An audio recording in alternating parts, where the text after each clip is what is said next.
Hi guys, welcome back. I'm Julia and today I would like to do a review with you of three different things.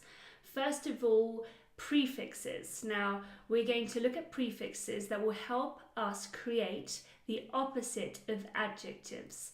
So that's point number one. Point number two are medical terms used in lay language, in everyday English. And finally, we will do a very quick review of question tags, tag questions, those short questions that we add to a statement. So let's get started with our prefixes. Now a prefix is an affix. It's a little particle that we add just before the stem of our word. That will modify the meaning of the stem.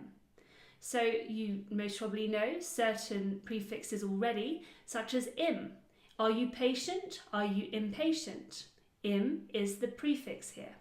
So now let's discover many more together and run through quite a few examples. Up here on my virtual whiteboard, you will see the prefixes appear. If you want to see how the adjective is spelt, please put those subtitles on now, activate them. They are in English and in many other languages. So press that button now and let's get started with the list. So let's start off with un. If I add this prefix to an adjective, it will mean the opposite. Unacceptable means that it is not acceptable. So let's run through the list with some random examples. Are you happy? Are you unhappy? Is this acceptable? This is not acceptable. It is unacceptable. Is this true? It is untrue. Are you married? Are you unmarried? Is this chair comfortable? No, it is uncomfortable. Is the doctor available? No, she is unavailable. Is your room untidy? The button is undone. It is not done up. It is undone. She is being unreasonable. This situation is unusual. Writing everything down is unnecessary.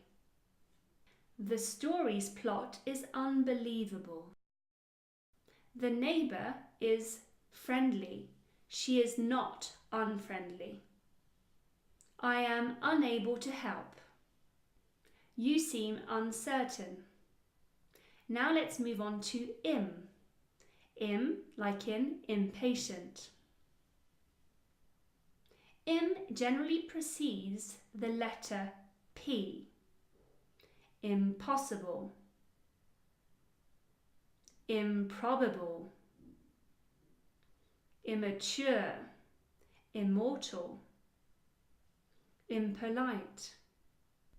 Now let's look at three examples containing the prefix ill. When something is not legal, it is illegal. When someone cannot read or write, they are unable to read or write, they are not literate, they are illiterate. And when something lacks logic, it is illogical. If some of these words are totally unfamiliar, please post your comments below, make up your own examples, and we will try and give feedback to everybody. Now let's look at four examples containing the prefix mis, M-I-S. If you are given the wrong information or the wrong impression, you are misled. If, let's say, you have lost your phone in the house, you have mislaid it. Misled is quite similar to misinformed. And mislaid is quite similar to misplaced. Moving on to the prefix ir, you know already irregular. When we do our grammar videos, we refer to regular verbs and irregular verbs. We saw the word illogical a minute ago. Here we have the word irrational. When something isn't rational, it's irrational. We can also use the adjective responsible here. We add IR and that becomes irresponsible. That's how you would describe someone who is a little rash, not very cautious, a little reckless, for example. You would say he or she is irresponsible. And when something is irrelevant, it means that it doesn't necessarily apply to the situation we are talking about. Now, the prefix in is very familiar. It's something that we use a lot in our grammar videos. We say, is something wrong or incorrect? So the opposite of correct is incorrect. We say the definite and indefinite articles. And we often talk about the direct and indirect speech. So that prefix you see a lot. Some other examples would be inedible. Now, when something isn't edible, it means that you can't eat it. Whether it's because you shouldn't eat it or it just doesn't taste very nice, you can say that it is inedible. So be careful here with the spelling. Another adjective which is very useful is inaudible. So let's say that I film this on the street. It may be a little inaudible, a little difficult to hear. So inaudible, that's a good word. So be careful there with not only the spelling, but also the pronunciation. So look in the subtitles. You should have the phonetic transcription, inaudible. When somebody can't make up their mind, you can say they are indecisive. Indecisive. They are not decisive. When something isn't enough, it isn't adequate, we say it is inadequate. For example, the funding was inadequate. Now let's move on to the prefix dis, D-I-S. It means the opposite. So if someone is not honest, you can say that they are dishonest. If a product is discontinued, that means they do not make it anymore. When your clothes are discoloured, that means that the colour has come out, it's discoloured.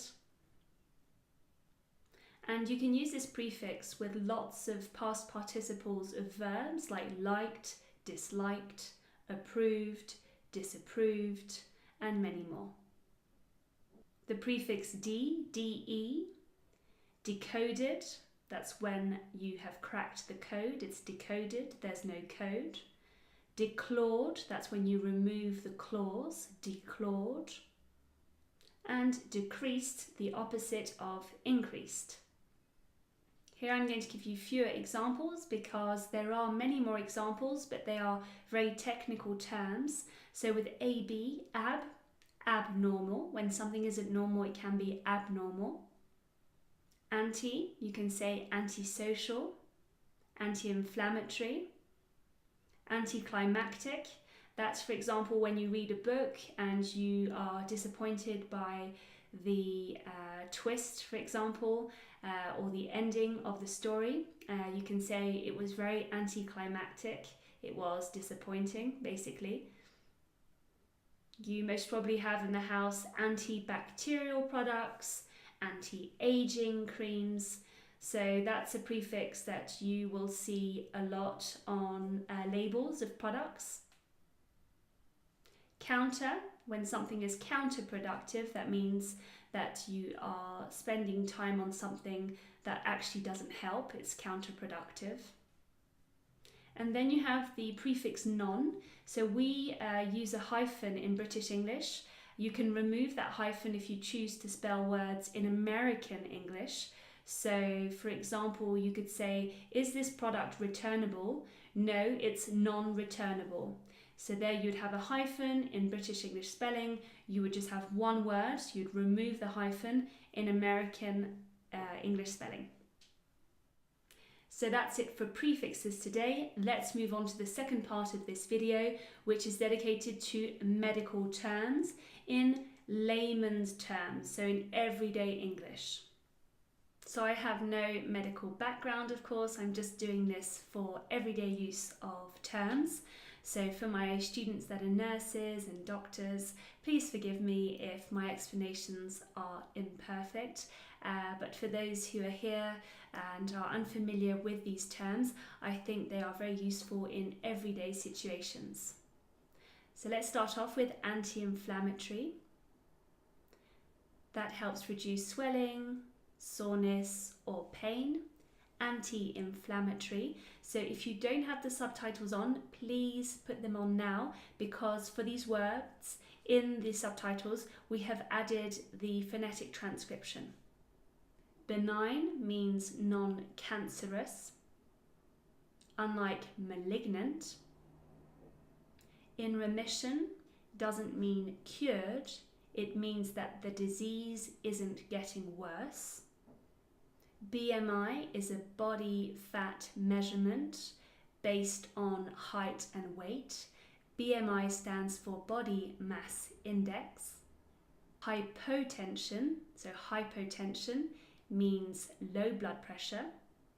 Hypertension means high blood pressure. A biopsy, for testing purposes, it's when they take a sample of tissue. A lesion is a cut or a wound. It's when tissue or organ has been damaged. Acute means sudden and generally short. So let's say, for example, an acute pain. Swelling, wound, stitches. So that's it. That vocabulary can be quite useful if you are abroad and need to talk to a doctor, or if you're simply preparing for an exam such as IELTS or TOEFL. They very often have scientific texts, so academic texts in the reading and listening passages, so it's quite useful to know these terms in any case. We're now going to finish this video with half a dozen examples of question tags. So I will speak quite slowly so as for you to have time to come up with the correct question tag. So, first sentence, they are European, aren't they? Close the door, will you? Or, close the door, won't you? You have been here before, haven't you? They could understand without subtitles, couldn't they? I can't leave early, can I? They are eating well, aren't they? So that's it for today, guys. Thanks ever so much for watching. I hope that you have enjoyed this video. If you have, please don't forget to give it a like. And if you haven't done so already, please subscribe to my channel. I look forward to seeing you in our next video. Bye for now.